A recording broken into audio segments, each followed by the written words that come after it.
Vamos Então, meus começar. irmãos, eu gostaria de apresentar a vocês nosso irmão Cassiano, né? Atualmente secretário-geral da Confederação da Maçonaria Simbólica do Brasil, que congrega as 27 grandes lojas, que hoje falará sobre o tema relacionado a possíveis caminhos para o enfrentamento da evasão maçônica. Irmão Cassiano, boa noite, seja bem-vindo a esse webinário. A partir desse momento, nós vamos estar aí acompanhando você, lhe ajudando nesse processo. Dizer aos irmãos que vocês podem fazer perguntas tanto pelo chat quanto pelo Question and Answers, né? QIA, que está aí disponível para vocês, tá? Então, nós vamos estar monitorando as duas janelas aí para eventualmente fazer as perguntas, ok?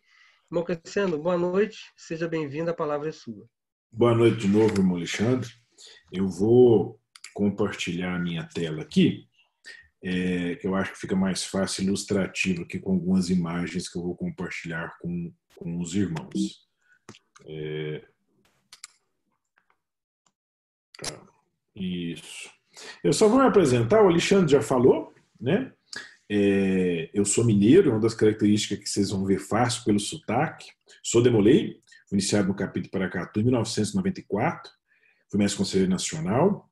Sou maçom, iniciado e ainda membro ativo da loja Alvorada número 1. Fui grão-mestre aqui dessa grande loja, da grande loja maçom do Distrito Federal. E atualmente estou como secretário-geral da CMSB. Como o Alexandre disse, congrega as 27 grandes lojas que são associadas. Existe um corpo, uma diretoria, o Tataco, que é ex-grão-mestre de Minas Gerais, acabamos de falar sobre ele, ele é o adjunto. Existe um secretário de Finanças, existe um secretário de Relações Exteriores, que compõe esse membro da diretoria da CMSB, e todo o restante dos grão-mestres é o corpo deliberativo, é quem decide as coisas da CMSB. Hoje são mais de 3.000 lojas maçônicas e cerca de 110 mil irmãos que estão aí, que são os membros das grandes lojas, só para a gente ficar sabendo. Bom, vamos falar hoje sobre o coronavírus, né, e um pouco da perspectiva nossa sobre como será a realidade maçônica, como será a realidade do nosso país, da nossa economia, das relações sociais depois dessa pandemia, que tudo indica vai ser uma pandemia de maior extensão que já houve no mundo, em termos de infectados, de maior extensão no número de repercussão econômica. Então, assim, é uma crise importante. Eu queria fazer um nivelamento, que é um pouco de educação em saúde, como eu falei com o Alexandre, só para a gente introduzir um pouco o tema em relação ao coronavírus. Muito bem. Coronavírus, né, é um vírus em forma de coroa, que já existe há décadas, já foi identificado há décadas, né? Existem vários coronavírus, existe coronavírus em cachorro, em gato e em ser humano. Passou a ficar famoso e ter um pouco mais de atenção quando teve a SARS, que era uma síndrome respiratória aguda importante, que teve também a gripe do Nilo, todas essas, e aí veio a gripe suína, todos isso eram vírus novos ou com pequenas modificações, né? Pequenas diferenças que tinham no seu DNA, mas que possibilitava, por exemplo, atingir ou infectar seres humanos. Esse novo coronavírus, né, que depois o nome da doença que ele dá é Covid-19, foi nomeado aí pela Organização Mundial de Saúde, tudo indica que surgiu entre o final do ano passado, final de 2019, início de 2020, na China, naquela região de Wuhan, que é uma península que tem, muito provavelmente vindo do morcego e de um tatuzinho que na China eles têm o hábito, a cultura de comer. Então já eram vírus que eram comuns nessa população animal, mas que passou a infectar os seres humanos graças a algum tipo de mutação que houve nele. Mutação natural que ocorre pela seleção natural normalmente. Bom, é bom sempre a gente citar o que são os sintomas que esse coronavírus dá de forma principal quando infecta uma pessoa. Que é febre, tosse, algumas vezes, tosse seca, espirros, uma dificuldade para respirar, um cansaço, né? Febre pode variar de estado, uma piora do olfato, pode dar diarreia, tremor, suor frio, outros sintomas de gripe coriza, inclusive, pode acontecer. Mas os mais comuns e importantes são febre, tosse e essa dificuldade de respirar. E os casos graves vão chegar a dar uma pneumonia, que é uma pneumonia viral, mas que pode se tornar bacteriana também por uma infecção secundária. O modo de contágio é o respiratório, então é através das gotículas que saem da nossa boca, do nosso nariz, e que essas gotículas contêm o vírus e aí propaga para outras pessoas. Então o contágio se dá por eu respirar ou ter contato direto com essas gotículas e principalmente pelo contato com as mãos. Eu encosto onde tem essas gotículas, eu pego na minha mão, na minha boca, no meu nariz e pego na mão do irmão e ele faz a mesma coisa e passa a se contaminar, ou pega no rostinho de uma criança, da esposa, e aí é possível passar a contaminação. Por isso, os cuidados preventivos principais são higiene, especialmente das mãos, higiene das roupas quando você chega em casa, para que não haja contaminação, higiene dos locais onde as pessoas circulam, e agora também a máscara, que é um fator protetivo especialmente para quem está contaminado e não sabe, evitar de contaminar outras pessoas. A máscara, salvo a máscara específica, né, da N95 para cima, ela não garante que eu não vou me contaminar, mas ela ajuda, caso eu esteja contaminado e espirrar, vou espirrar dentro da máscara. Se eu tossir, vou tossir dentro da máscara. Então eu tenho menos chance de propagar isso para as outras pessoas. Por isso a importância do uso da máscara, não para me proteger, mas para proteger os outros. Se todo mundo usar, claro que protege. Por isso que muitos estados e municípios estão fazendo aí essa investida em máscaras para todo mundo. Todas as coisas da medicina, né, ou a maioria delas, ou deveria ser, muitas delas são baseadas em evidências científicas, onde é utilizado o método científico, onde eu testo as hipóteses, vejo, verifico na população e passo a usar. Então, hoje, quando chega no meu consultório um paciente com depressão, eu sei perfeitamente diagnosticar, porque esse diagnóstico já tem décadas, eu sei estadiar, ver o grau de gravidade, né? Se está leve, moderado, grave, eu sei fazer esse nivelamento e sei passar o medicamento, porque eu tenho uma porção de remédios eficientes, comprovadamente eficientes, e eu já conheço o efeito colateral de cada um deles muito bem. Então, isso me dá uma segurança, o que é completamente diferente no coronavírus. Por quê? Porque eu não tenho ciência para me embasar. É muito novo, é muito recente, então as pessoas ficam perdidas. Por quê? Porque eles não sabem o que fazer. E até agora não tem vacina, como os senhores sabem, e nenhuma medicação comprovada e sistematicamente que possa ser usada por todos. Há algumas experiências com uma ou outra medicação, mas nada como a segurança que eu falei. Então, se entra uma paciente no consultório aí do nosso amigo Jarbas, aí, grão-mestre do Piauí, ele é ginecologista, então certamente se ela queixar para ele de febre, dor a urinar, uma urina escura, avermelhada e tudo mais, certamente ele vai fazer o diagnóstico de uma infecção urinária, sem a menor dificuldade. Até pedir exame, já existem exames comprobatórios fáceis de fazer, mas é clínico, dá para tratar, e já sabe o antibiótico tomar, já sabe a dose, a posologia e que a pessoa vai ficar bem. Então a gente já sabe, o coronavírus não. E é essa dificuldade que a gente tem de saber o que vai acontecer, do ponto de vista biológico e social, é que torna esse um desafio tão grande. Nós temos muito poucos dados para nos embasar cientificamente nas nossas ações. Então muitas coisas são escuras, né? O que a gente sabe que ajuda e tem evidência científica de melhorar, até agora é esse isolamento, né? Esse distanciamento, na verdade, social, para evitar que as pessoas estejam muito em contato, se contaminem muito e sobrecarreguem o sistema de saúde, como ocorreu em outros países e tudo mais. A gente sabe pelo exemplo e pela testagem que outros fizeram. Então, sabe-se muito pouco, por isso que discute-se muito, por isso que as soluções não são fáceis. Só para dar um panorama, né? Isso aqui eu peguei hoje ainda na internet, já são quase 2,5 milhões de casos no mundo confirmados e quase 170 mil mortes.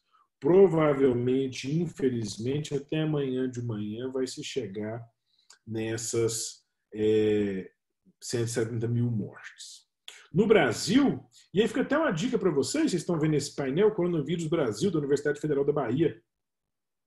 Dá os casos para a gente ver, e a gente nota aí no Brasil que nós já temos mais de 2.500 óbitos, né, e mais de 40 mil casos confirmados.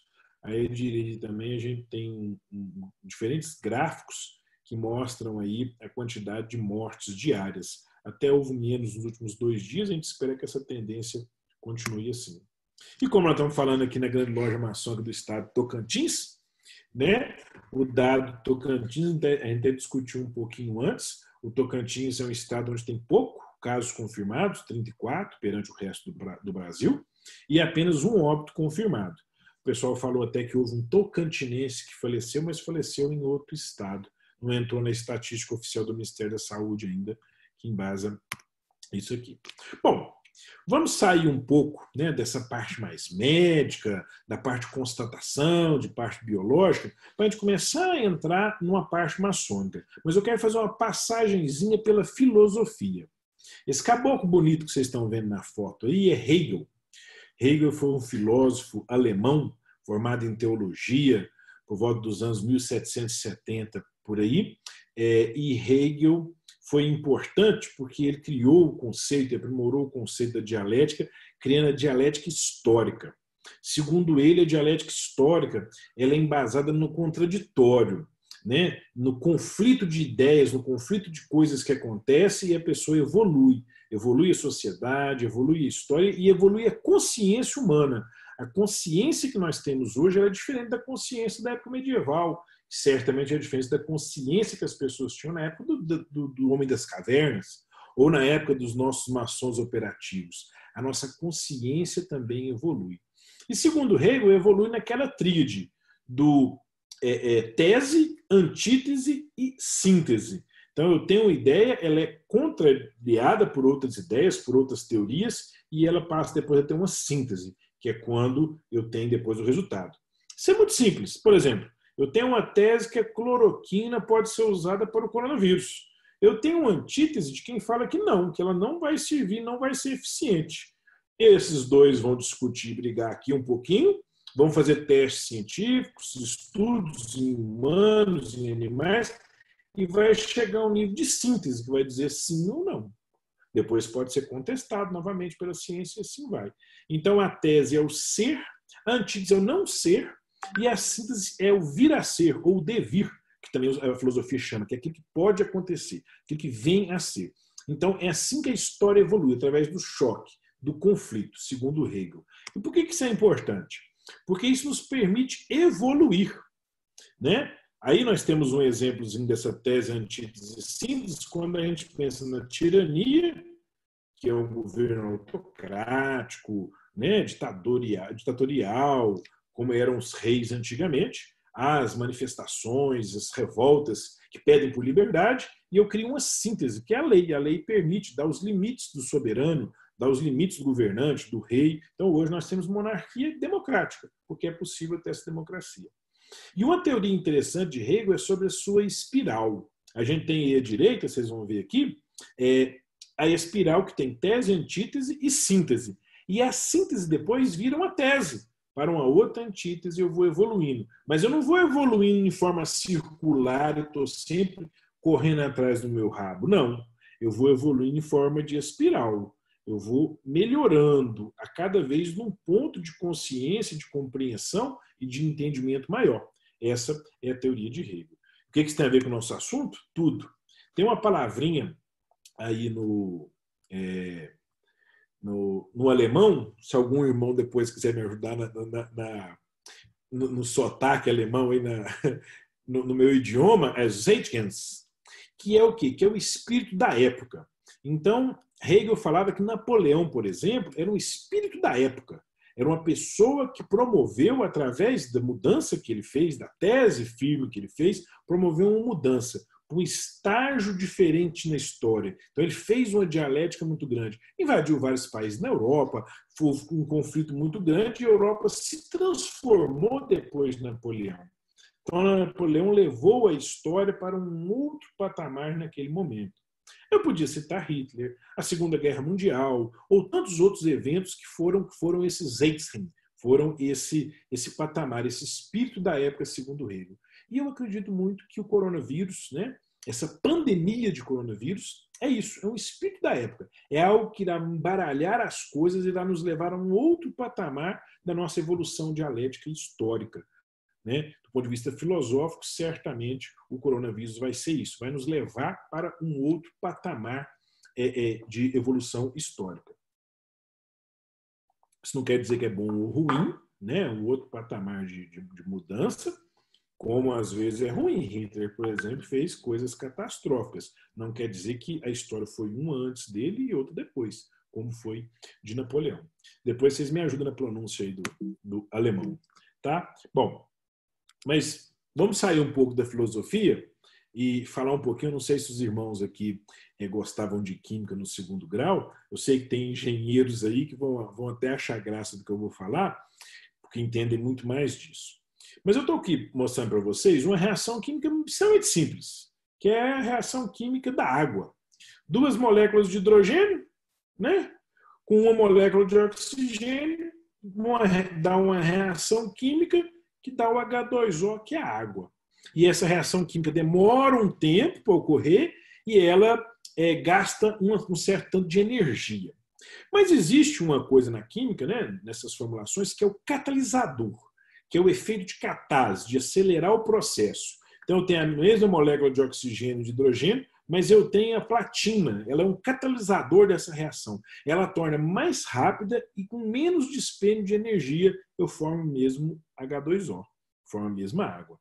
Então, esse é o efeito do catalisador. E isso pode ser colocado na expressão gráfica, né? Eu tenho os reagentes aqui. Em condições normais, eu tenho uma reação com alto grau de energia e depois leva aos produtos. Isso aqui é reação, não está levando em consideração o tempo, mas com certeza o tempo também demora mais. Ou se eu tenho um catalisador, se eu tenho esse catalisador, ela é mais rápida, com menos dispêndio de energia.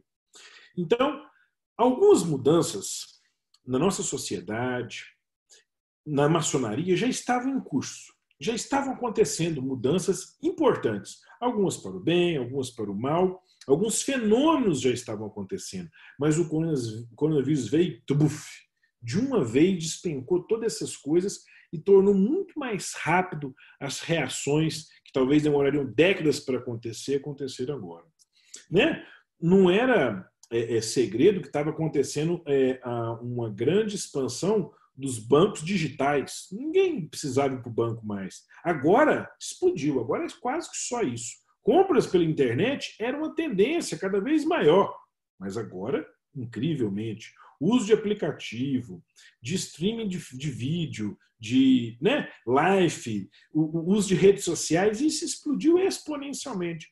É provável que já fosse acontecer, sim, mas parece que a pandemia tornou-se um catalisador desse processo. Bom, e aí há um outro processo que a gente discute muito, também é tema da nossa conversa hoje, que é a evasão maçônica, né? Que é um tema que a gente discutiu muito, pesquisou muito, todas as grandes lojas se envolveram num trabalho de pesquisa sobre isso. Só para a gente lembrar aqui, né, que a gente entra na maçonaria através de iniciação ou de regularização em uma loja ou grande loja, sai através de mortes, infelizmente acontece, de expulsões, que são os membros que a gente não quer que esteja na grande loja, na nossa grande loja ou loja, e a evasão. A evasão é justamente aquilo que eu não quero que aconteça. É o irmão ou o grupo de irmãos que, na verdade, eu não gostaria que eles saíssem, mas eles saem da instituição. E esse, então, é a evasão maçônica. E o que eu acho, considero e prevejo que pode acontecer com a questão do coronavírus, caso a gente não faça nada? Eu acho que pode haver uma catalisação. O coronavírus pode ser um catalisador desse processo.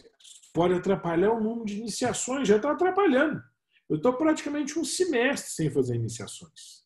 Fica perdido. O irmão profano que estava quase iniciando pode desanimar, pode não iniciar nunca mais, pode ter condições anteriormente não ter mais. Então, ele pode diminuir muito a taxa de iniciação e regularização e aumentar as mortes. Para os senhores terem uma ideia e serem informados sobre isso, pelo menos 3 irmãos oriundos de grandes lojas já faleceram em decorrência do coronavírus. 2 no estado de São Paulo, 1 no Ceará, e existem mais 2 irmãos em estado muito grave em UTI em Santa Catarina. Então, assim, infelizmente, leva a um aumento no número de mortes. E pode levar a um número expressivo de evasão maçônica. Então, esse coronavírus pode ser que seja ajudassem a catalisar esse processo de evasão, que a gente já estava preocupado. Já estava acontecendo. A evasão é culpa do coronavírus? Não. Já estava acontecendo evasão há algum tempo, as grandes lojas, os grandes orientes estavam preocupados, mas parece que agora é um pouco mais. Bom, só para a gente lembrar das causas de evasão maçônica, né? Eu não sei se todos conhecem a pesquisa, já ouviram falar, eu sei que muitos já, mas sem querer ser repetitivo, apenas para lembrar o método, a gente perguntou aos veneráveis mestres o que eles achavam que era a causa, e depois perguntamos a quem saiu qual era a causa de ter saído. O resultado foi esse que vocês veem aí. Então, a principal causa de evasão maçônica foram os conflitos entre os maçons.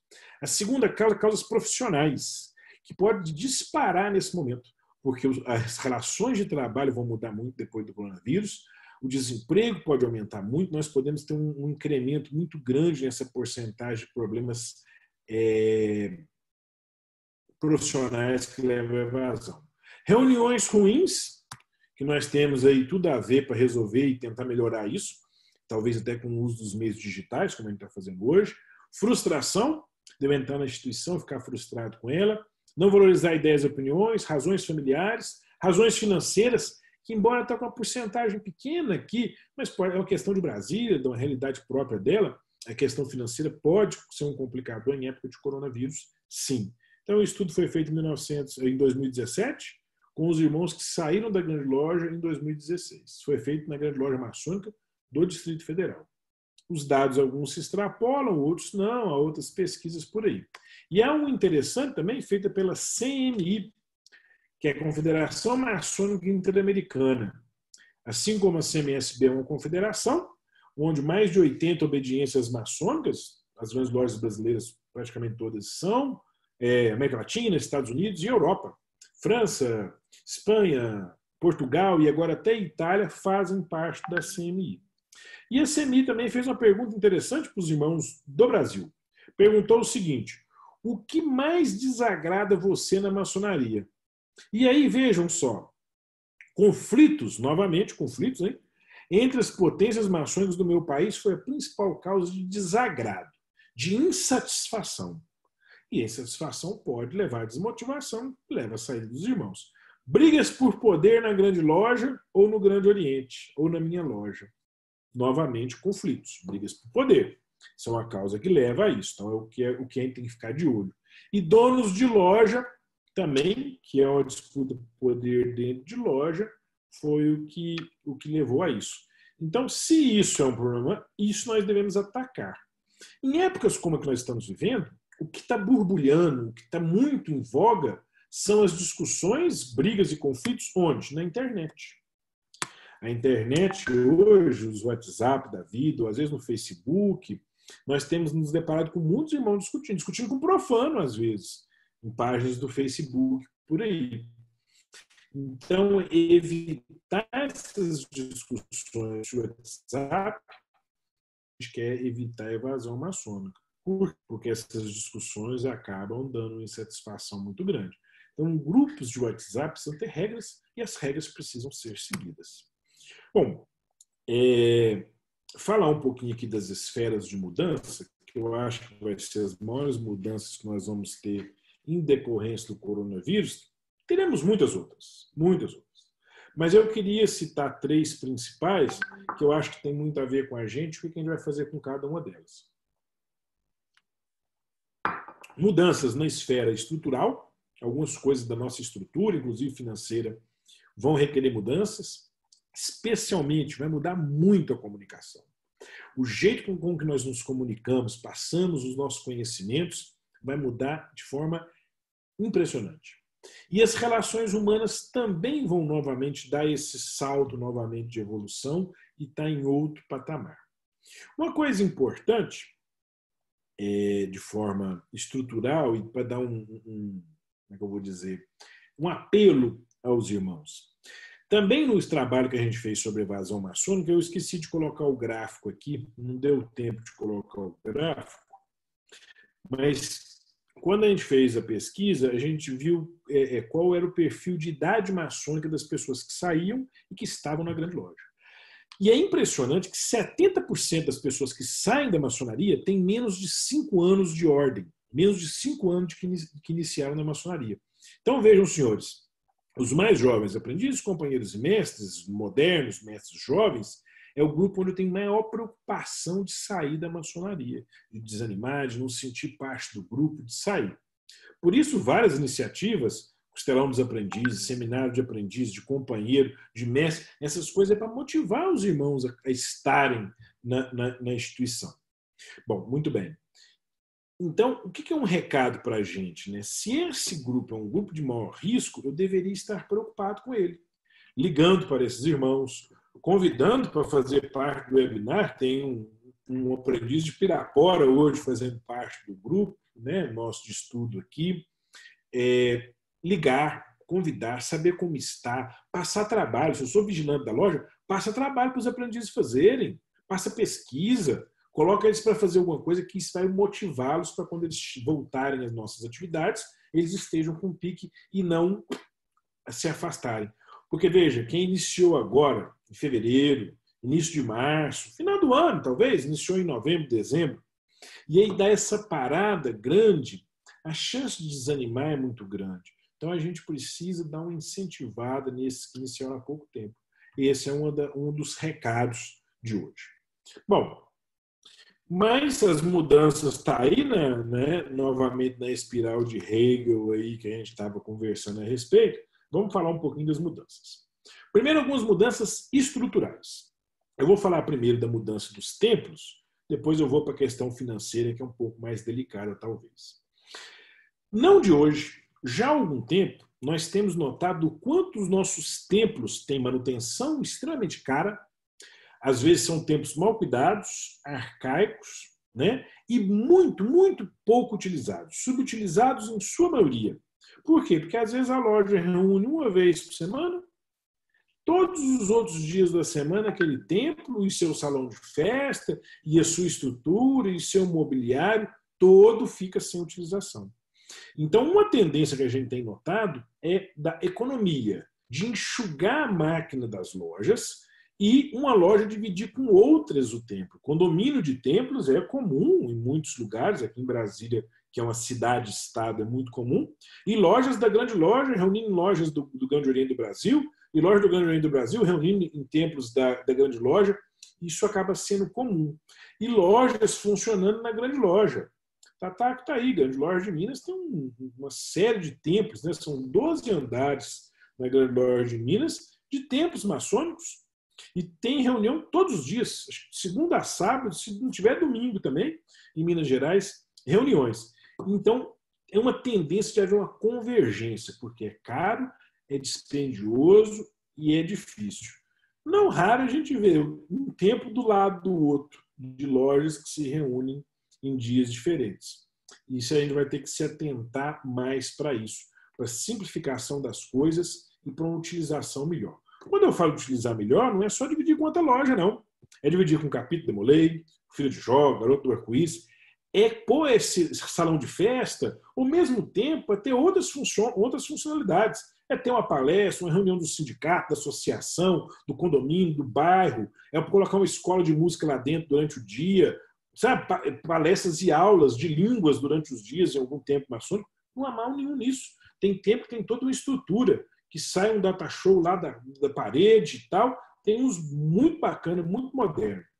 Vocês imaginam, se um templo de uma loja costuma ficar ocioso, você imagina de uma grande loja, que faz uma reunião a cada 3 meses. Então nós temos que começar a pensar em dar, né, utilidade para aquilo. Por exemplo, o templo da Grande Loja Unida da Inglaterra é um templo muito bonito. Ele é utilizado para visitas guiadas durante a semana lá, mas ele também é usado para infinitas coisas, festas, concertos, palestras e até desfile. E isso mesmo, desfile de moda no grande templo da Grande Loja Unida da Inglaterra.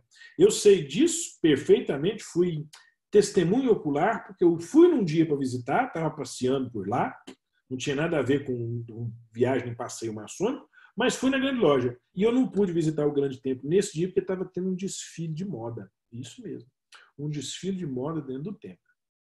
Estou dizendo que isso pode acontecer num templo, deve acontecer? É uma suposição, talvez um dia, não sei se precisa ser um desfile de moda, ou tantas outras coisas que pode ser um casamento, uma festividade, né? Muitas coisas podem acontecer perfeitamente. Mas o negócio é utilizar melhor os nossos recursos. Esse processo, esse chama, já tem muito tempo. Talvez agora a gente tenha que acelerar o processo. Passar para a parte financeira. Nós não temos ideia muito clara da proporção que nós vamos ter de problemas financeiros. Certamente existirão, isso não temos dúvida, mas a gente não sabe a exata proporção. Quantos irmãos entrarão em falência nas suas empresas, quantos perderão seus empregos e tudo mais. A gente não tem essa exata proporção. E quando a gente não tem a exata proporção, uma das melhores coisas que a gente tem que fazer é manter tranquilidade e observar um tempo um pouco melhor. Nesse sentido, né, algumas lojas e grandes lojas até falaram sobre, por exemplo, isenção irrestrita de taxa para todo mundo. Ninguém paga maçonaria mais, não paga grande loja, não paga a mensalidade da loja. Isso é um erro. Isso pode levar a um fosso ainda maior de problemas para as lojas e para as grandes lojas. É importante a gente se atentar para isso. Eu vou dar um exemplo de onde eu conheço bem, que é a grande loja maçônica do Distrito Federal. Né? O Celso está aí, que é o adjunto da grande loja, sabe muito bem desse projeto. Eu sei que algumas grandes lojas têm um recurso maior, deram até isenção parcial ou total nesses primeiros meses para os irmãos. Mas o que fez a grande loja maçônica do Distrito Federal? Ela propôs a isenção apenas para aqueles que realmente precisam. Aqueles que estão com dificuldade financeira, que perderam seus empregos, que são autônomos e que não estão tendo recurso nesse momento. Então, dos 1.100 irmãos da grande loja, 12 solicitaram a isenção da taxa. Interessante, né? Não foi um número tão expressivo. Então, às vezes, em vez de eu conceder para todo mundo, e muita gente pode, muito funcionário público aqui em Brasília, tem muito médico, por enquanto não está passando essa dificuldade, que pode pagar a sua loja sem problema, contribuir. E o que aconteceu? A grande loja do Distrito Federal foi um pouco além. Ela não só promoveu a possibilidade de isentar, como disse, olha, e se houver algum irmão com dificuldade financeira, a grande loja vai ajudar. Vamos fazer uma campanha e vai ajudar. Como a gente não deu essa isenção irrestrita para todo mundo, não vamos usar os recursos que nós temos, vamos fazer uma campanha e pegar mais recursos e vamos dar um salário mínimo para cada irmão que tiver com dificuldade. Os irmãos que tiverem dificuldade podem solicitar. 8 irmãos solicitaram. E 8 irmãos estão sendo atendidos. Então, veja bem, ao invés de eu isentar 1.100 irmãos, e desses 1.100 irmãos, certamente 1.050 não precisam efetivamente de nenhum tipo de ajuda, eu pude não isentar só aqueles que realmente precisavam e ainda ajudar aqueles que estão realmente necessitados. Então, assim, ser seletivo, ou seja, ser pontual, ser eficiente na ajuda, é algo extremamente mandatário das decisões financeiras a partir de agora. Nós não podemos nem fazer um Bolsa Maçonaria e dar isenção para todo mundo e também não deixar desamparado o irmão. Por isso que a gente tem que ter equidade. Equidade não é aquela igualdade para todos, mas tratar os iguais, né? Os diferentes nas suas diferenças. Né? Tem uns que são mais iguais que os outros, as pessoas falam, porque alguns são mais necessitados que outros. Eu acho que essa visão pontual, direcionada, ela é mais inteligente, ela é mais eficiente. Porque se nós deixarmos das nossas grandes lojas cobrarem suas mensalidades e as grandes lojas deixarem de cobrar suas taxas de captação, quebra tudo. Aí eu não consigo ajudar ninguém. Quando houver uma necessidade de uma ajuda, eu não tenho. Nós temos o exemplo da grande loja de Sergipe. Está aqui o irmão Alberto, que é grão-mestre de lá. É uma grande loja pequena que vive da contribuição dos irmãos, mas que está contribuindo, inclusive, com a sociedade. Está uma campanha de arrecadação, levando materiais de higiene, álcool em gel para os lugares. Sabe, fazer uma campanha fantástica. Se parar a fonte de recurso, eu não tenho como ajudar ninguém, nem os irmãos, nem a sociedade. Então, a gente tem que pensar um pouco nisso. Ajudas mais pontuais, mais seletivas, podem ser mais inteligentes. Eu coloquei aqui bem pequenininho, demolei aqui, né? Fui demolei, o Alexandre também, né? Somos demolei, não deixa de ser. Fomos demolês ativos em uma época boa de nossas vidas aí. E eu queria só lembrar, não só do demolei, aqui vale para Garoto do Arco-Íris, Filhos de Jó, Shriners e tudo mais. As paramaçônicas vão precisar da nossa ajuda. Porque elas têm uma estrutura menor do que a nossa. O capítulo vive por conta da loja. Se a loja tiver dificuldade financeira e estrutural, certamente o capítulo também vai estar. Um grande conselho, raríssimas exceções, um grande conselho depende enormemente da sua grande loja, muito da sua grande loja. Tem grandes conselhos que não tem nem estrutura física, né? Não tem, o que se arrecada não dá nem para o grande mestre viajar. Quem ajuda é a grande loja. Então, é muito importante a gente ter essa noção de que as paramaçônicas vão precisar muito da nossa ajuda nesse momento, estrutural, para se manterem vivas no processo. Eu vou passar a falar de comunicação aqui. Eu vi que tem algumas perguntas aqui no bate-papo. Tá. Pediu para eu repetir os números da CMSB rapidinho aqui. A CMSB hoje são as 27 grandes lojas brasileiras, né? A CMSB tem hoje cerca de 3 mil lojas, você pode ver no List of Lojas lá, e cerca de 110 mil maçons espalhados nessas 3 mil grandes lojas, nessas 3 mil lojas. Tudo isso pré-coronavírus. Pós-coronavírus, a gente não sabe o que vai acontecer. Não sei se era esse o dado. Tá? O resto aqui estão contando um pouco das coisas, mas não tem uma pergunta específica. Vou deixar qualquer coisa, Alexandre, você me ajuda me interrompendo aqui. Eu vou passar, não falta muito, só 2 temas agora. Pode falar, Alexandre. O Rubens Monteiro perguntou assim, Cassiano, o uso diverso do templo no Brasil, creio, seja um tabu, afinal, para muitos, como um espaço sagrado, consagrado, não deve ter um uso profano. O que você pensa disso? Acho que você já respondeu, né? Mas... assim, pois é, eu acho que talvez não tenha um templo mais tradicional, sagrado e importante como o templo da Grande Loja Unida da Inglaterra, e lá é utilizado. Se nós vamos vencer esses pequenos preconceitos, que é, na minha opinião, um mero preconceito, lá são paredes, né? O templo ele é sagrado quando ele está lá dentro, quando nós estamos dentro dele fazendo uma sessão. E isso a depender do rito. Rito Schroeder e o York, eles têm menos essa coisa de sagração. O rito de York também não sagra templo, né? A gente sagra a Bíblia e o esquadro compasso não sagra o templo. Então, são coisas que a gente pode vencer e que a realidade vai bater a nossa porta e solicitar por isso. Como vamos agir ou reagir, né? Eu sei que na nossa grande loja os templos são utilizados para palestra, para eventos sociais, reuniões de sindicato, associação. Isso aí já é um tabu vencido. Daí a fazer um desfile de moda com mulheres de biquíni dentro do templo, talvez ele vai demorar um pouco mais para isso, né? Mas vamos tentar utilizar isso de forma melhor. Bom, vamos passar... Você, como médico, o que pode falar a respeito da curva de avanço da Covid-19? Tá. Jorge Luiz Monteiro. A curva do Brasil, ela aparentemente foi achatada porque ela tinha uma inclinação, por exemplo, de 45 graus, hoje ela está numa inclinação mais ou menos de 30.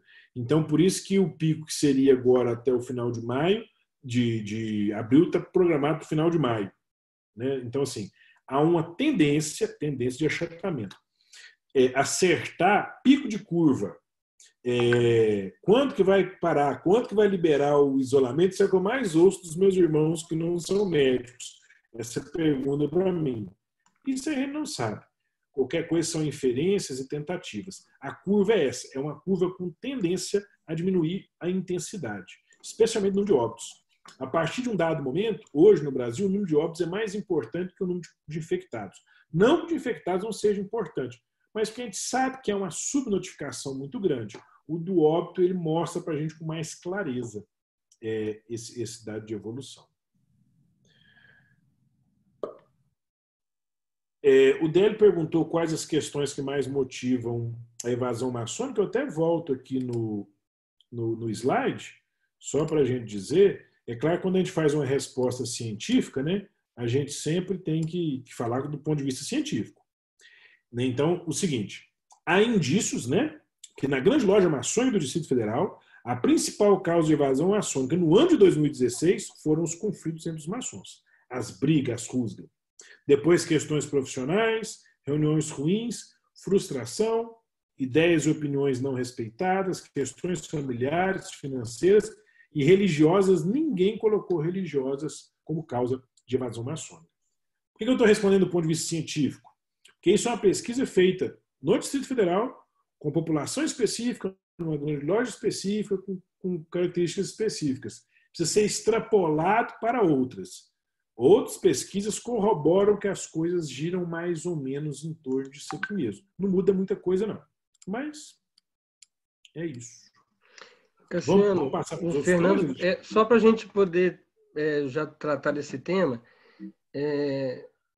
foi identificado, essa pergunta do Fernando Perdigão, foi identificado qual a base dos conflitos? Ou seja, especificar qual o conflito que era ou não? Não. A pergunta é assim, conflito com ou entre maçons? São os conflitos interpessoais, né? A característica do conflito é essa. A principal é... Agora, se o conflito é por poder, se o conflito era por causa da... se vai servir frango ou carne no ágape, aí a gente não foi nessa minúcia, não. Perfeito. Vamos adiante. Bom, depois a gente volta nas perguntas e sem problema. Uma coisa importante, isso aqui também é importante, para ver o conflito, existe até um cursozinho sobre gestão de conflitos, a gente até fala sobre isso também, ele está no prelo para ser lançado na UniCMSB. Para haver um conflito, eu preciso de condições pré-existentes, eu preciso de uma disputa entre duas pessoas que acham algo importante, e um fator predisponente é problemas na comunicação. Nas empresas, do ponto de vista corporativo, um dos principais causas de conflito certamente é a comunicação. Quando a comunicação falha, não é eficiente, é ruído, é a fofoca, é o dito maldito, assim, eu tentei dizer, mas não me expressei bem. Quando isso acontece, certamente ocorre problemas e eles levam ao conflito.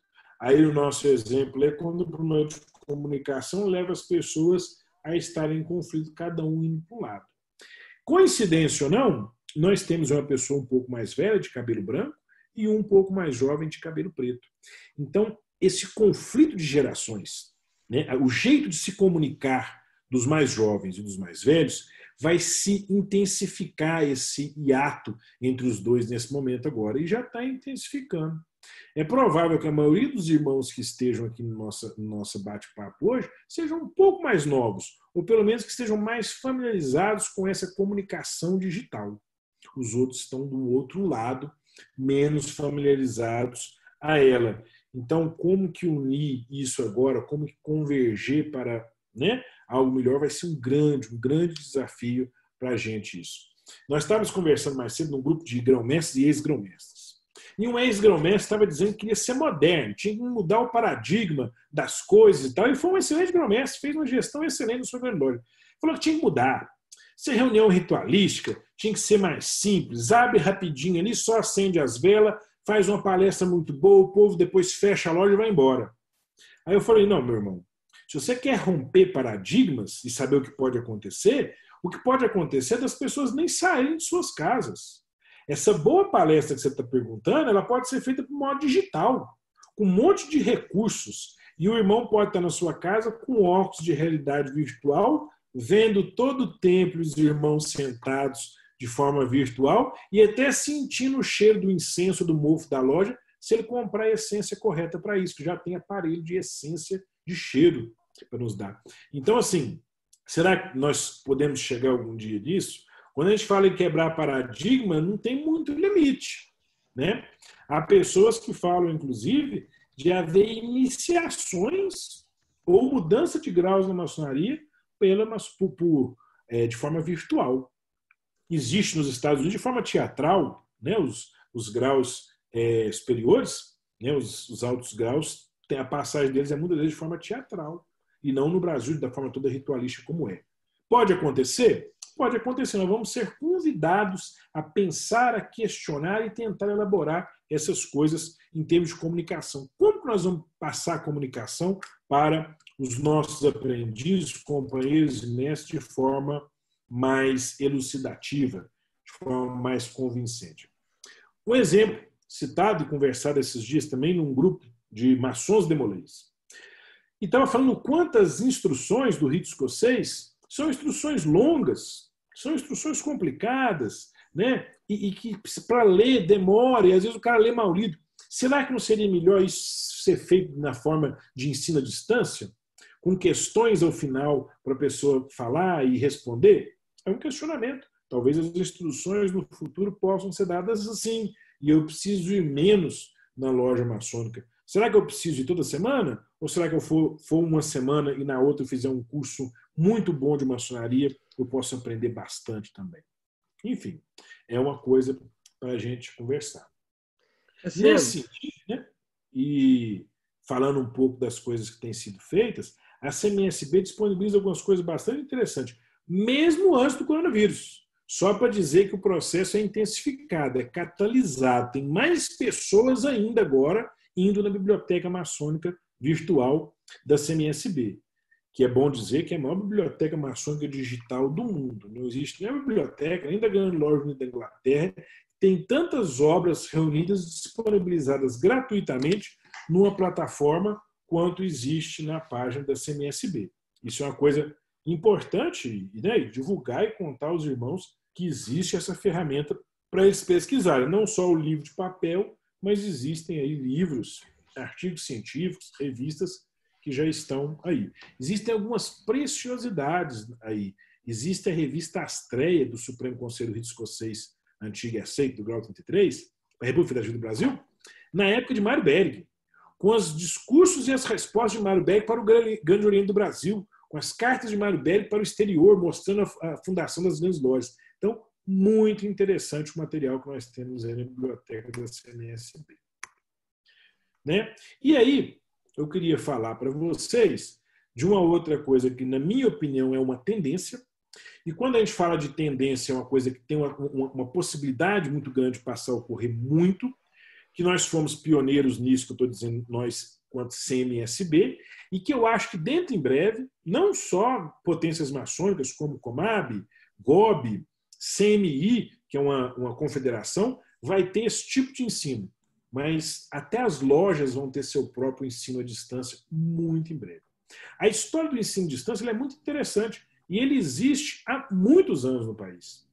No Brasil, por exemplo, há mais de 40 anos. Eu não sei se vocês já ouviram falar, ou são da época do Instituto Universal Brasileiro, que tinha umas revistinhas, uns gibizinhos, que atrás você podia se inscrever num curso mecânico por correspondência, você recebia o livro, mandava para eles as questões e tudo mais. Tinha até um curso de detetive. Eu lembro que quando eu tinha 9 anos, eu ficava doido para fazer o curso de detetive.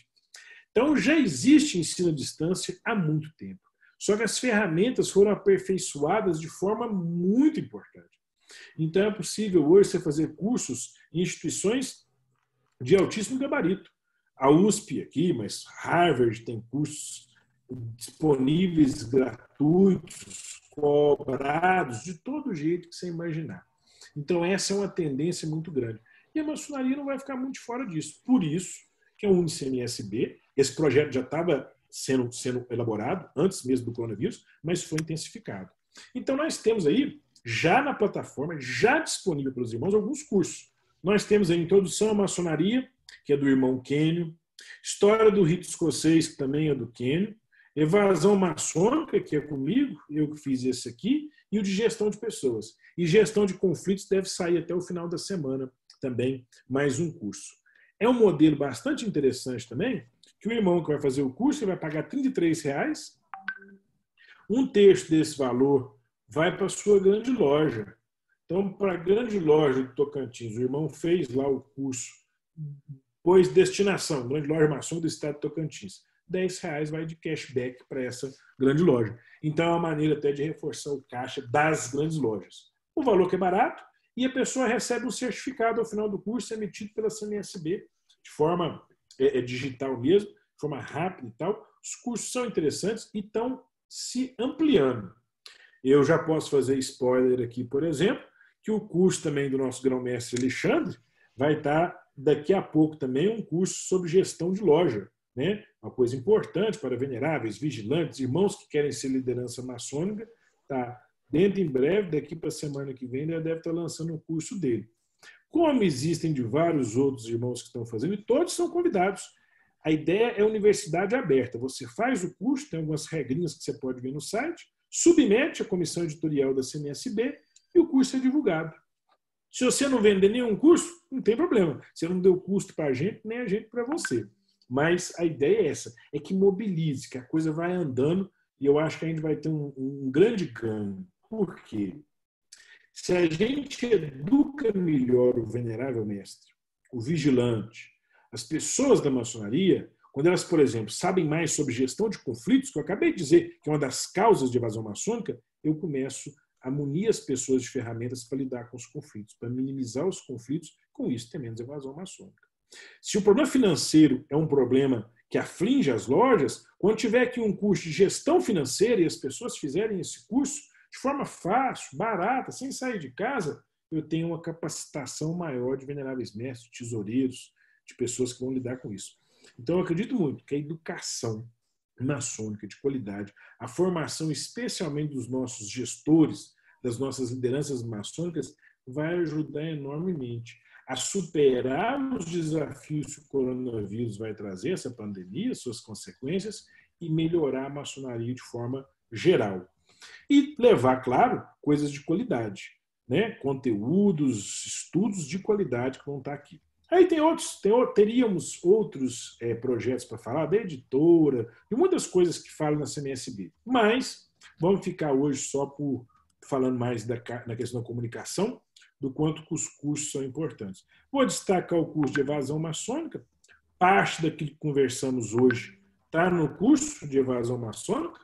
Os irmãos que estiverem interessados podem ver. Lá fala mais especificamente de cada causa, dá sugestões de como tratar o problema, algumas sugestões de como reverter. Fala da loja Fênix, que é uma loja só com quem estava afastado. Como funciona o costelão dos aprendizes na grande loja.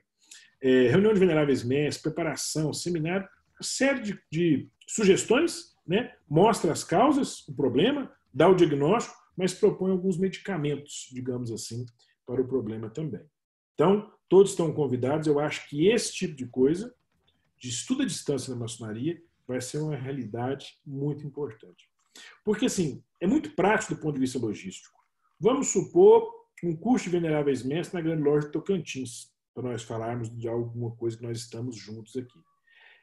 Os veneráveis vão sair de cada um do seu oriente, cada um da sua residência, vão deslocar, vão gastar com isso, com certeza, um certo valor, vão ter que hospedar em Palmas, pensando que vai ser na capital, claro, vão correr um certo risco na estrada, vão deixar suas famílias um certo tempo, vão passar aí por 5, 6, 10 horas de curso que seja, vão voltar para suas casas muitíssimo satisfeitos, porque fizeram um bom curso, conviveram com os irmãos, mas eles poderiam ter a mesma qualidade desse curso, conversar com o grão-mestre que está aí, que gravaria o curso, sentado no conforto do seu lar, junto com sua esposa, com seus filhos, gastando muito menos, correndo muito menos riscos.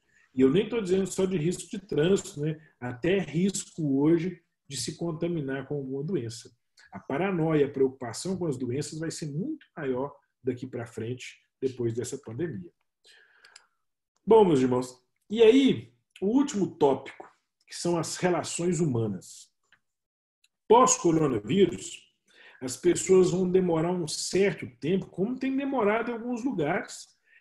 Na China, mesmo depois que liberou alguns lugares para as pessoas circularem, elas estão com medo de circular. Especialmente lugar com pessoas desconhecidas, que eu não sei quem são, se podem me levar à contaminação de coronavírus ou de outras coisas. E a sociedade vai mudar muito essa convivência social.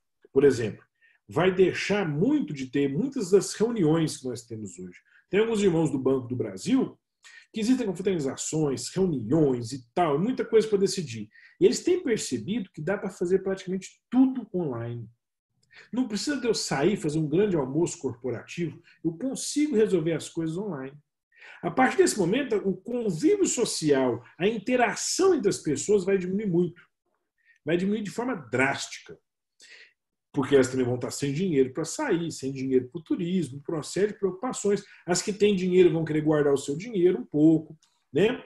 A evolução da nossa humanidade tem levado a algumas coisas. As pessoas têm cada vez menos filhos. Então é raro as pessoas terem 1 ou 2 ou 3 irmãos. Então o convívio social, até entre família, já é menor. E aí que entra a maçonaria, talvez pode ser um grande diferencial. Falamos da subida do acompanhamento da tecnologia. mas talvez de manter algumas tradições. Esse convívio social, próximo, familiar, onde eu chamo um ao outro de irmão, onde eu abraço, porque eu conheço, sei quem é, conheço a esposa, os filhos, é uma pessoa que já me ajudou quando eu precisei, que eu já ajudei quando precisou, e isso torna laços afetivos muito importantes. E isso nós temos na maçonaria. Talvez seja uma das instituições que vão manter um receptáculo disso, dessa boa e saudável convivência social.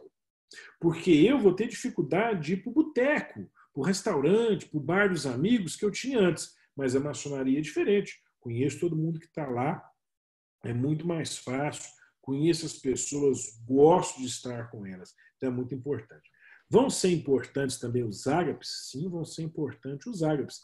Há irmãos que vão não para beber e comer, mas vão para conviver fraternalmente uns com os outros. Investir nisso nesse momento não é ruim. Isso já é uma tendência. Aquele livro, Maçonaria para Leigos, o autor Randap, se não me engano, eu esqueci talvez o nome dele agora e a pronúncia, ele fala muito isso. O quanto as lojas europeias passaram a voltar para essa tradição antiga de fazer reunião, mas de ter um ágape, de ter uma confraternização, de ter a relação social junto. Veja, né, parece contraditório, mas você está falando de um monte de coisa que vai nos levar ao distanciamento e ao uso da tecnologia. Sim, mas por outro lado, para muitas pessoas, o convívio social vai ser muito importante, determinante. Eles podem não encontrar isso em outro lugar e encontrar na maçonaria.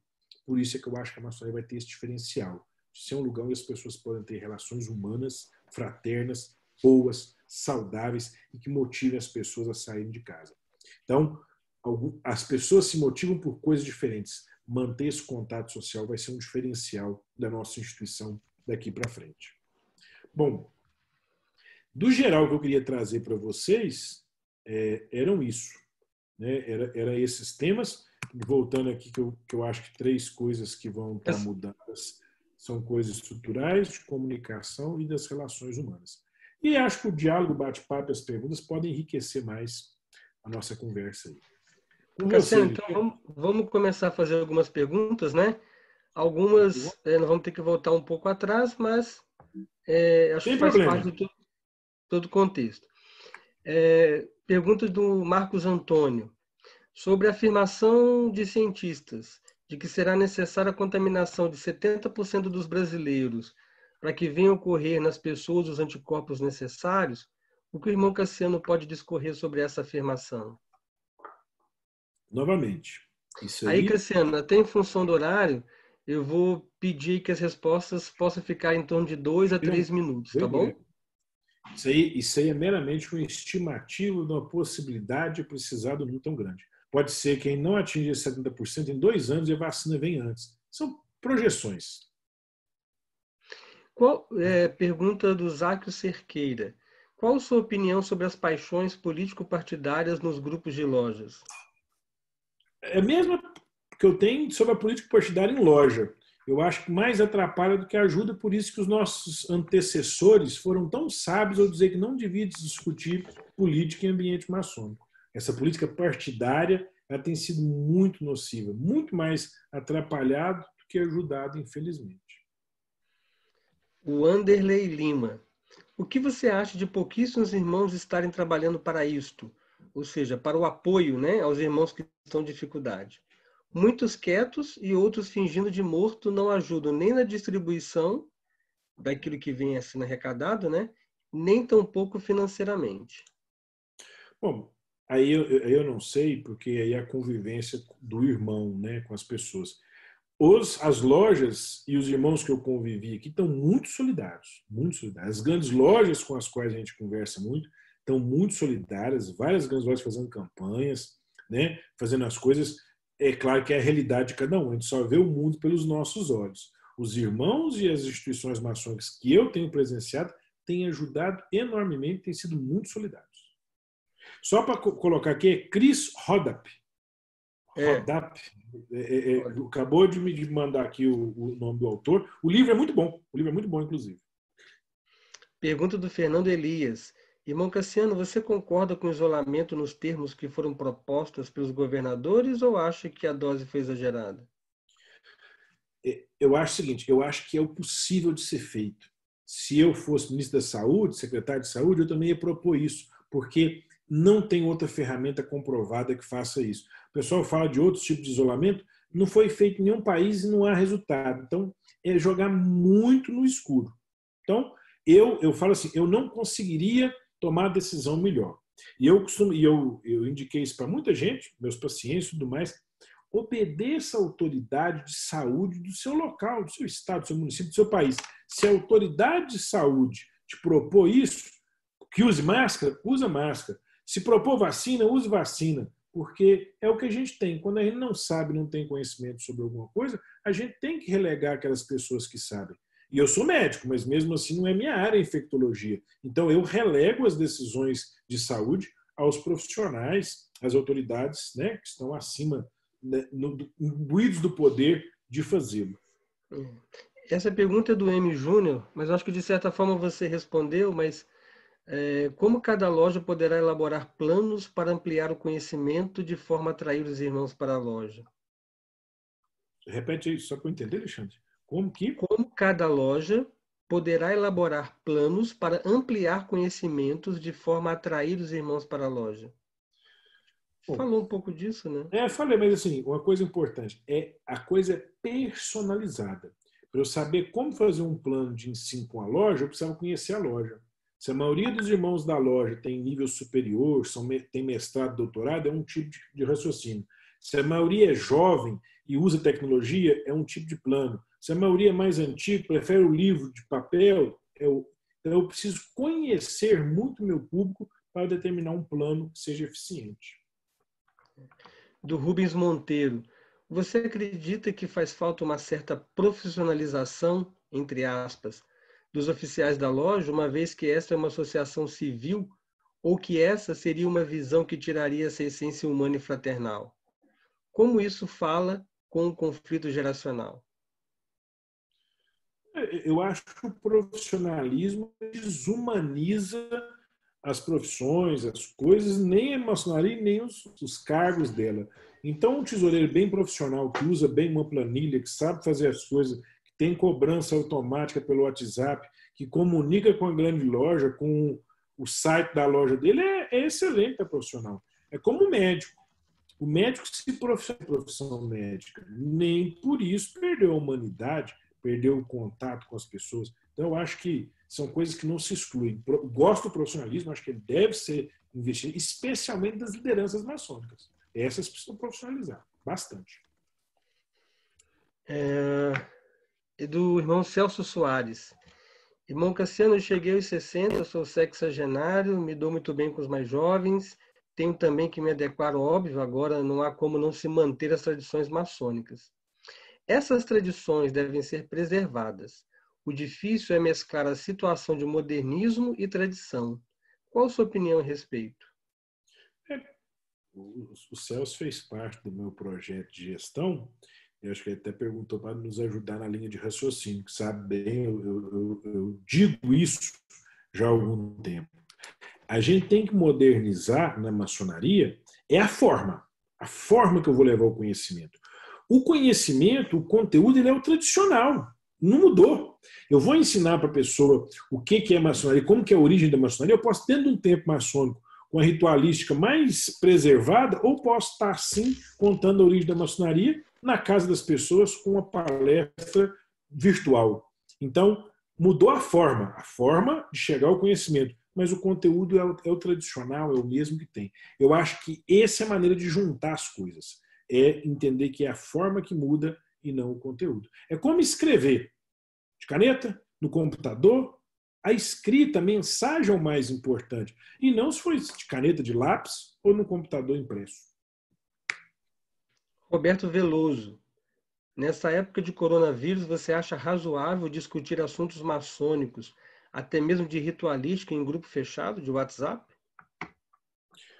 Bom, eu não sei se é o correto, é o possível. Se o grupo for realmente fechado, é seguro. Talvez seja mais seguro do que conversar em templo, né? Eu lembro que uma vez tinha uma discussão se o ritual podia ou não estar em forma digital. que era um perigo ele estar em forma digital. Eu falei, e não é perigo ele estar impresso, você chegar, pôr ele no porta-mala do carro e deixar lá para os outros ver, ou na gaveta. Então, os riscos são muito grandes, em todas as formas, né? Mas eu acho que não há uma restrição absoluta. Se naquele grupo tem 20 maçons e é permitida a discussão ritualística, beleza. É igual aqui. Aqui tem uma regra hoje. A regra é o quê? Não discutir ritualística, sinal, toque, qualquer coisa de ritualística. Então, não vamos discutir. Mas se a regra fosse, todo mundo tem uma senha, só entrou gente conhecida e resolveu discutir, é da regra de cada um. Não vejo como proibição. Fernando Perdigão. Fatos que aconteceram no passado tendem a se repetir no futuro com maior ou menor intensidade. Assim sendo, como a Covid-19 não é a primeira pandemia, será que não há um certo exagero na condução? É como eu disse sobre a espiral de Hegel, né? Na verdade, as coisas não se repetem, elas se repetem em um outro patamar, em um outro nível. Por exemplo, eu sou capaz de apostar, e seria até leviano, mas eu sou capaz de apostar que esse vírus vai matar menos que a gripe espanhola. Por quê? Porque as pessoas têm uma maneira, um jeito de responder à sociedade, à medicina e à tecnologia muito mais avançado, né? O vírus da gripe espanhola matou 25 milhões de pessoas. Eu acredito que esse vírus não vai matar essa quantidade de pessoas. Por quê? Porque nós estamos num patamar, né, dialético mais evoluído que estávamos na época, por exemplo, para se comparar em termos de proporção de contaminação, a que vai se comparar mais vai ser a gripe espanhola. E eu tenho plena convicção que, graças a Deus e as coisas que nós temos hoje, vai matar muito menos. Essa aqui você até já deu um exemplo, né, dessa pergunta, foi do irmão Sérgio Marques, que ele perguntou: seria possível pensar que os irmãos que não puderam ir em loja naquele dia participar virtualmente, um ambiente digital seguro? Temos já de pensar nisso. O que acho? Acho que você falou das lojas virtuais, né? É? Embora Já exista toda existe. uma... Já existe. No Canadá, eu tenho certeza.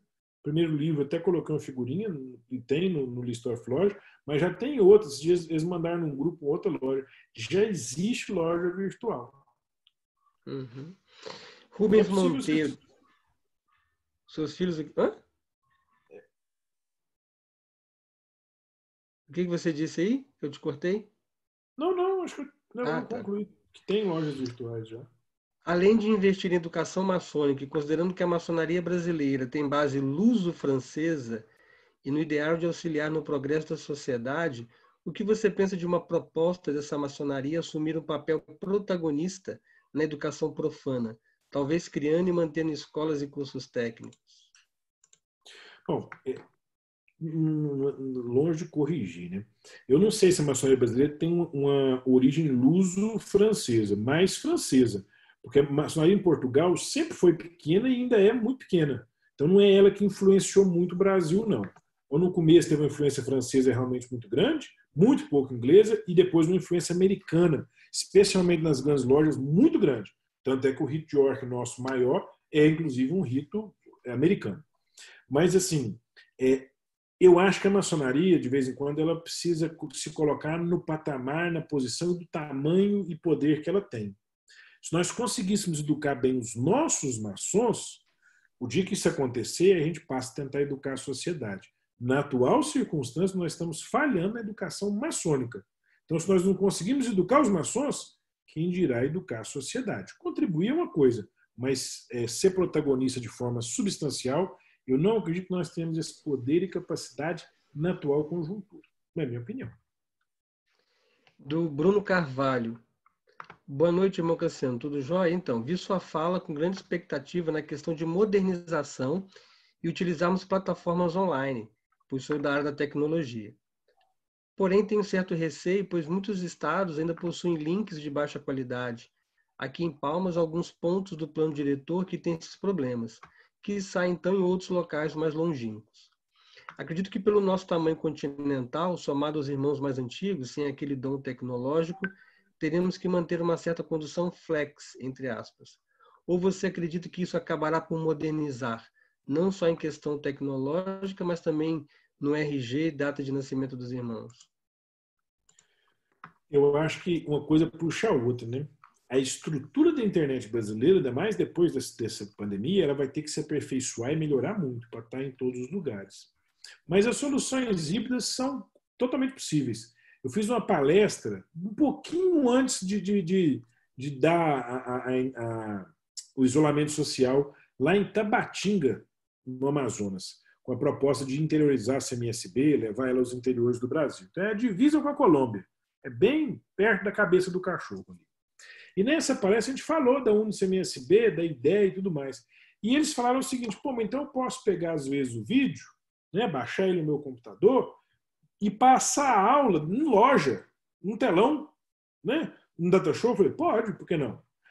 É híbrido, você entendeu? O irmão que tem mais acesso à tecnologia grava a aula, leva no telão para a loja, num dia à tarde, na sessão. Tudo isso é possível.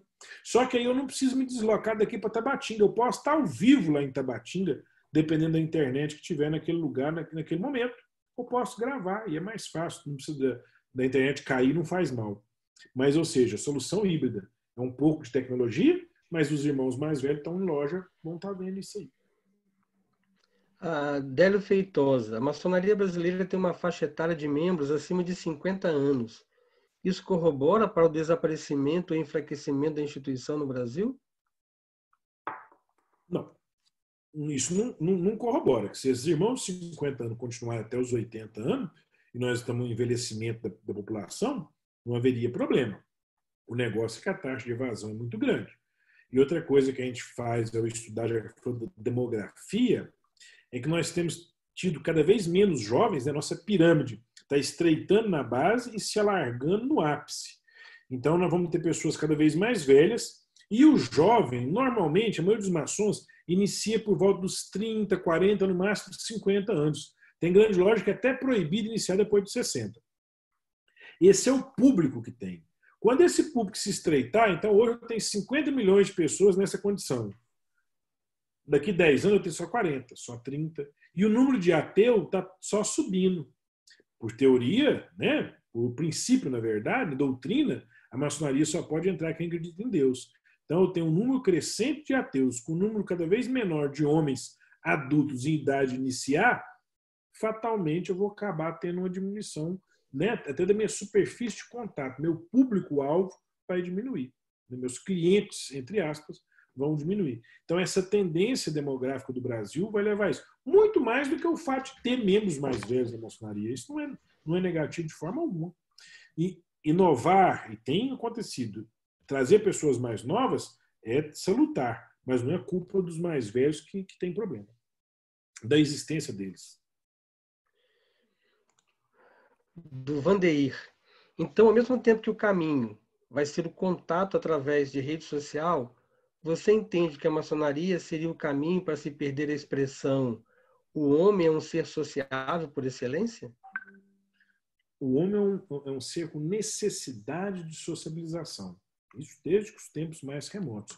Como é feita essa sociabilização é que pode mudar um pouco. O conteúdo, novamente, não muda, mas a forma, sim. Nós aqui estamos sociabilizando, conversando uns com os outros, discutindo, debatendo. Nada, isso é social. Isso aqui que nós estamos vendo hoje é algo social. É algo de contato, de afeto. Talvez um pouco, a gente brinca uns com os outros, não substitui, na minha opinião, né, eu também não sou tão jovem, o contato, o abraço, o aperto de mão. Isso vai manter. Mas não é contraditório? Não é contraditório, porque nós não somos pessoas com motivações únicas. Eu gosto de tecnologia, mas eu adoro estar com os meus irmãos juntos numa reunião, num ágape, então, se for banquete ritualístico, pode me chamar que eu adoro. Mas é aquilo que me motiva. Me motiva estar aqui hoje conversando sobre assuntos maçons, motiva. Mas motiva também eu estar junto com os irmãos no tete a tete. Sérgio Marques, você tem algum número percentual de demolês que iniciam em relação aos que foram ativos? Esse número poderia ser maior? Sim, poderia ser maior, com certeza, né? Mas o Supremo Conselho de Demolei, acho que tinha isso, o PH tinha alguns números, eu não tenho eles em publicação de forma muito efetiva, não. Sei que é representativo. Há pouco tempo, na nossa grande loja aqui, 5% dos membros ativos eram demolês. Então, não é pouco, sabe? É até expressivo. Dos votantes na minha eleição, porque são mais jovens e frequentam a loja, era 10% do eleitorado. Isso me ajudou bastante, inclusive. Marcos Antônio. O que o irmão Cassiano pode dizer sobre lojas que decidem encaminhar os frutos recolhidos da Bolsa de Beneficência para a colmeia, retirando, no meu entendimento, o real sentido da Bolsa? Isso é muito individualizado de cada grande loja e loja. Né? Porque, assim, eu vejo loja, por exemplo, tirando para dar para o Ardemolei. É uma filantropia, uma forma de ajudar? Sim. Tem loja que é proibido, que só pode ser filantropia externa, para pessoas externas. Tem loja que só pode ser para ajudar irmão. Então, e tem loja que não tem nem bolsa, porque as lojas do Rio de York não tem bolsa de coleta né, financeira. Então, isso é muito individual de cada loja. Eu não teria capacidade de julgar certo e errado. Sempre é, se na grande loja não tem uma determinação constitucional expressiva, o que vale é a assembleia da loja. Se a assembleia da loja acha, por maioria, que é um bom investimento, se a maioria da loja acha que tem outro, tem que colocar. Mas proibido, a princípio, de forma constitucional, não costuma ser, não, porque são paramaçônicas de alguma maneira. Ok. Deixa eu ver se tem mais alguma aqui. Aqui perguntou dados da população mundial por conta da gripe espanhola. Essa aqui você já respondeu, né? Você já deu esses. Só no Google. Eu lembro de quantos morreu, quantas pessoas tinham no mundo na época. Dá uma olhadinha no Google aí que ele dá isso aí fácil pra gente. O Yuri perguntou: a Castle Island Virtual Lodge é considerada regular? É a primeira loja. Não, já responderam aqui embaixo. Deram aqui um link de reconhecimento dessa loja. No Canadá, não, se for essa do Canadá, que está no List of Lodge, inclusive. O Rubens colocou. Essa é que eu dou o exemplo. É essa loja que acho que é a primeira loja virtual do mundo que está no List of Lodge, pelo menos. Não me recordo de outra, depois tem que olhar, porque todo ano vem um List of Lodge novo, e olhar uma por uma não é fácil, não. Do André. A maçonaria não recruta pessoas pela internet. Essa mudança para o lado virtual acabará acontecendo isso. Acredito que a maçonaria irá manter seu sistema rígido de suas tradições. Penso que dessa forma o objetivo principal será de arrebanhar pessoas com o único fim de obtenção de dinheiro fácil. Enfim, para mim a maçonaria virtual tende a chegar em níveis não satisfatórios a muitos dos irmãos. O que pensa sobre isso? Bom, novamente, eu discuti a ferramenta e não o que eu faço com a ferramenta. Não é que a maçonaria vai recrutar irmão pela internet, não. Isso já é feito, viu? Isso já é feito. Sites de grande loja e do Facebook recebem constantemente mensagens perguntando: tem interesse em entrar para a maçonaria? Como é que eu faço? Os que vai para a CNSB, eu sempre dou o site ou o telefone da grande loja. Já vi excelentes pessoas, excelentes irmãos que descobriram a maçonaria através da internet. E ele vai procurar. Como poderia descobrir no jornal, numa revista, em qualquer dessas coisas? Mas a internet é o que tem havido hoje. Então, pronto, o sujeito olhou e pediu acesso. Aí eu vou investigar, fazer uma sindicância, ver se ele é um bom irmão ou não.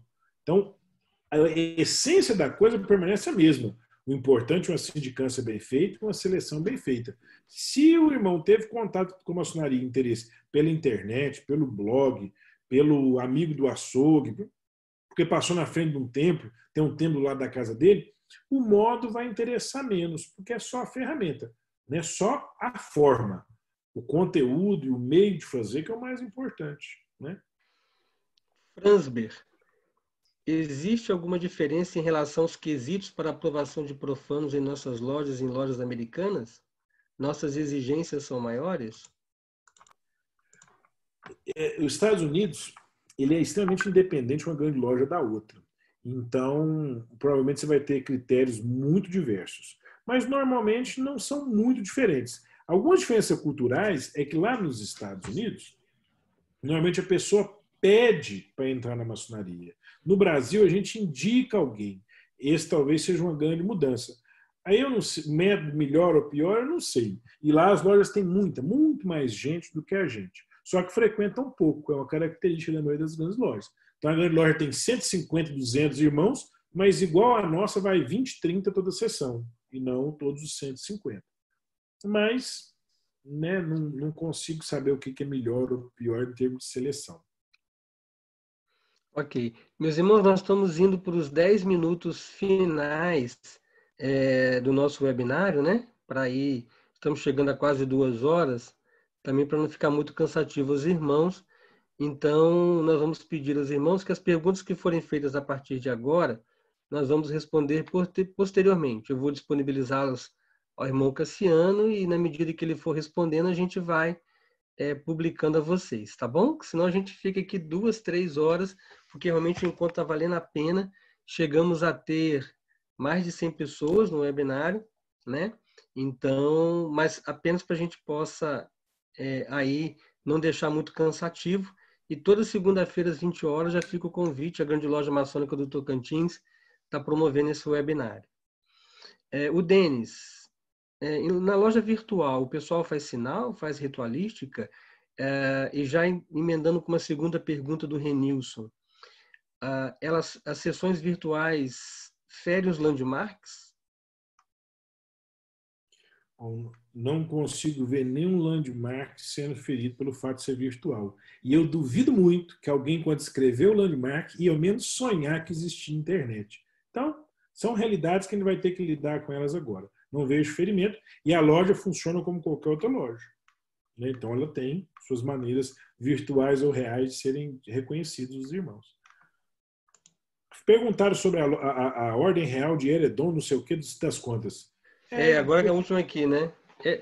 Isso não é uma ordem reconhecida por nenhuma das obediências regulares. Esse é o recado principal. Eu acho que os maçons têm feito muito propaganda dessa ordem, porque eles têm republicado a notícia disso enormemente. Então, eu acho que a gente está fazendo propaganda para o concorrente, o mau concorrente. Esse, sim, eu acho que não quer fazer uma coisa muito séria e não é reconhecido por nenhuma organização internacional, então não tem respaldo, não. Ótimo. Eu acho que as perguntas todas que estavam aqui foram feitas, Cassiano. Só para compartilhar com os irmãos um pouquinho da experiência do Tocantins, né? Por volta do ano de 2002, mais ou menos, 2003, a Grande Loja começou a fazer o curso de gestão e administração de lojas, né? Esse curso vem se aprimorando cada vez mais. No ano passado, nós fizemos ele semipresencial, teve uma parte presencial e outra parte à distante, que foi o primeiro piloto que nós fizemos dessa construção, né? E temos essa preocupação de levar conhecimento e educação maçônica a todos os irmãos, né? Não somos uma grande loja grande, mas somos uma grande loja com muita vontade. Eu acho que isso faz uma diferença para todos nós, né? Então, esse webinário foi justamente uma iniciativa de tentar levar essa discussão, outras visões, né, outros pensares, e foi muito rico até pela presença dos irmãos de São Paulo, Espírito Santo, Sergipe, do próprio Tocantins em massa, né, vários estados aí presentes, o DF também presente. Então a gente só tem a agradecer a todos aí e já deixar o convite para a próxima segunda-feira. A princípio, o nosso tema de segunda-feira será a maçonaria executiva. Ok, meus irmãos?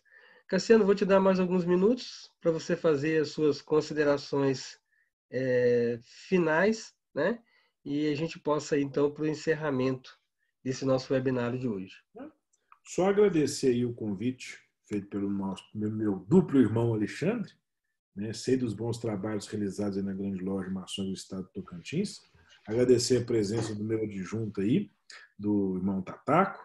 Um grande abraço para ele, para os demais grão-mestres e ex-grão-mestres que se fizeram presentes aqui hoje, enriquecendo aí a nossa play de participantes. E convidar a todos, né, reforçar o convite para que visitem a página da CMSB, que vejam lá algumas possibilidades de estudos virtuais, que façam pelo menos o teste. Eu acho que vale a pena a gente conhecer um pouco.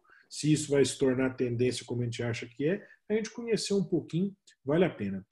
Obrigado, Alexandre, obrigado a todo mundo que participou, que fez perguntas e tudo mais. E como o Alexandre falou, depois no pessoal, a gente manda um e-mail para a CMSB de forma oficial, a gente responde as perguntas da maneira que a gente puder e conseguir.